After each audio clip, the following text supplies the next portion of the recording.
Firing મામલે ACP Ashok રાઠવાની press conference. જીઆઈએસએફના જવાન છે અને કુબેર ભવન જીએસટી ઓફિસમાં સિક્યુરિટી ગાર્ડ તરીકે નોકરી કરે છે. પારપુરની બંદૂકમાંથી ફાયરિંગ કર્યું. પોલીસ સ્ટેશન લવાવ ત્યારે પીધેલી હાલતમાં હતો. એક રાઉન્ડ ફાયરિંગ કર્યું હોવાનું બહાર આવ્યું. 5 જીવતા કારતૂસ મળી આવ્યા છે. 2004માં ભરૂચથી લાયસન્સ લીધું છે. જે તે ઓથોરિટીને જાણ કરવામાં આવી છે. લાયસન્સ રદ કરવા માટે ભરૂચ જાણ કરવામાં આવી છે. જે રીતે ફાયરિંગની ઘટના બની છે, આ શખ્સ જે છે એનો ઈરાદો શું હતો અને કેમ ફાયરિંગ કર્યું? રાવપુરા પોલીસ સ્ટેશનમાં પાર્ટ બી 54/2026 એ 13/3/2026ના 1 વાગ્યે જે ગુનો નોંધવામાં આવેલ છે, જેમાં મળેલ હકીકત મુજબ નરેન્દ્રસિંહ દોલતસિંહ રાજ, જેની ઉંમર વર્ષ 53 છે અને મૂળ જંબુસર ભરૂચનો વતની છે, જે અહીંયા કુબેર ભવન બીજે માળ જીએસટી ઓફિસ ખાતે જીઆઈએસએફના સિક્યોરિટી ગાર્ડ તરીકે નોકરી કરે છે. મળતી માહિતી મુજબ કે એ ગઈકાલે નાગરવાડા તરફ કંઈક ગયો હતો અને ત્યાંથી પરત આવતા જે દુર્ગા માતાનું મંદિર છે રેલવે ગ્રાઉન્ડની સામે, ત્યાં આવી અને એણે પોતાની જે US 107B એક નાળચાવાળી જે બંદૂક હતી તેમાંથી એણે એક રાઉન્ડ ફાયર કરેલું હતું અને બીજું રાઉન્ડ ફાયર કરવા જવા મિસ થયેલ હતો. તો એ અમે 135(1) GP એક્ટના મુજબ અમે એક ગુનો નોંધી અને આગળની કાર્યવાહી હાથ ધરેલ છે.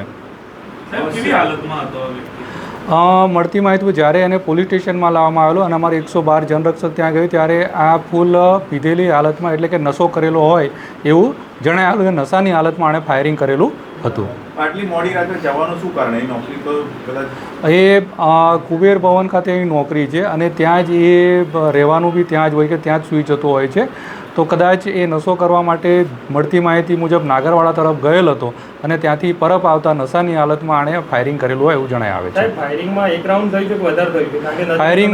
ફાયરિંગમાં એક રાઉન્ડ જ ફાયરિંગ થયું છે, કેમ કે એક રાઉન્ડ જે છે અમને સેલ મળેલ છે અને બાકીના જે 5 રાઉન્ડ છે એ એના પૂરા સલામત રીતે એના સેલ મળેલા છે અમને.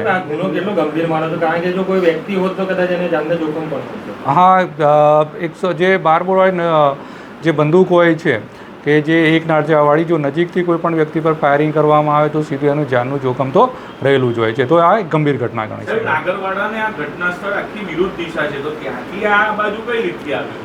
હવે આમાં જે શખ્સ જે આપણી પાસે ફૂલ નશાની હાલતમાં વ્યક્તિ છે, એટલે નશાની હાલતમાં વ્યક્તિ ક્યાંથી કઈ રીતે આવી શકાય એક તપાસનો વિષય છે. તો એક અમે એમાં તપાસ કરીશું. કોઈ અંગત અદાવત હોઈ શકે કંઈ? એવું અત્યાર સુધી કંઈ જાણવામાં આવેલું નથી ને એવી કોઈ ફરિયાદ અમને મળેલ નથી. આપણે શું કબજે કર્યું જેની પાસેથી? એની પાસેથી જે બંદૂક જે છે 107 UB એ કબજે કરેલ છે.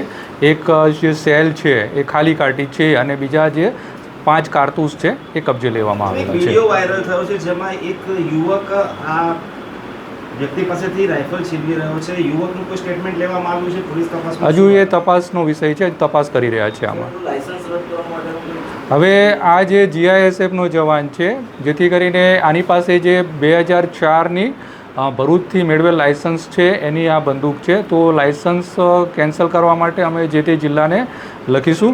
બીજું છે આ જીઆઈએસએફમાં નોકરી કરતો હોય છે, કરે છે, જેથી કરીને એને એના જે શિક્ષાત્મક કાર્યવાહી થાય કે શિક્ષાત્મક કાર્યવાહી માટે અમે જીઆઈએસએફના યુનિટને રિપોર્ટ કરીશું. 2004થી એની પાસે લાયસન્સ આવ્યું તો એ અગાઉ ક્યાં ઘણી જોબ કરતો હોય કે બીજું કોઈ એવું કોઈ? કે જીઆઈએસએફનો જવાન છે, નોકરી કરી રહ્યો છે. સર, અગાઉ કોઈ ગુનામાં સંડોવાયેલ એવું કોઈ સામે? ના, અત્યાર સુધી અમે જે તપાસ કરેલી છે એમાં આગળ કોઈ ગુનો હોય એવું ધ્યાનમાં આવેલ નથી. Okay, fine.